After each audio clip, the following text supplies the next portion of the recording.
সেটা হচ্ছে তোমার যেহেতু ম্যানেজমেন্টের ওপর তোমার সব কিছু, তোমার পিএইচডি, আগে তুমি বলো যে তোমার ম্যানেজমেন্ট কত রকমের ম্যানেজমেন্ট হতে পারে। আচ্ছা, দেখো, সেইভাবে বলতে গেলে ম্যানেজমেন্ট তো সর্বস্তরে সবসময় থাকে। আমাদের প্রাত্যহিক জীবনেও প্রতিদিন আমরা কিছু না কিছু ম্যানেজ করি। তো আমরা হয়তো থিওরিটিক্যালি সেভাবে ভাবি না, কিন্তু ম্যানেজমেন্ট কিন্তু জীবনের প্রতিটা স্তরে থাকে। এবার যদি একাডেমিক্যালি বলি, মানে পড়াশোনার ক্ষেত্রে বলি, তাহলে আমরা প্রথম যে কেউ যদি মাস্টার ডিগ্রি করতে ভর্তি হয় বা বিবিএ করতেও ভর্তি হয়, তাহলে প্রথমে সে বেসিক ম্যানেজমেন্টের কিছু জিনিস পড়াশোনা করে।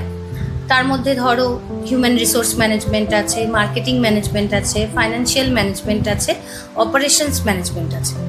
এই চারটে মেজর স্পেশালাইজেশন হয়, যেটা প্রথম সেমিস্টার বা প্রথম বছরে স্টুডেন্টরা পড়াশোনা করে।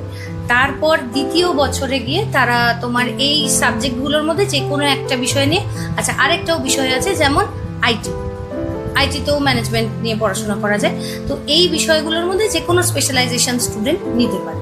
তো সেইটা সে দ্বিতীয় বছর গিয়ে পড়ে এমবিএ এর ক্ষেত্রে।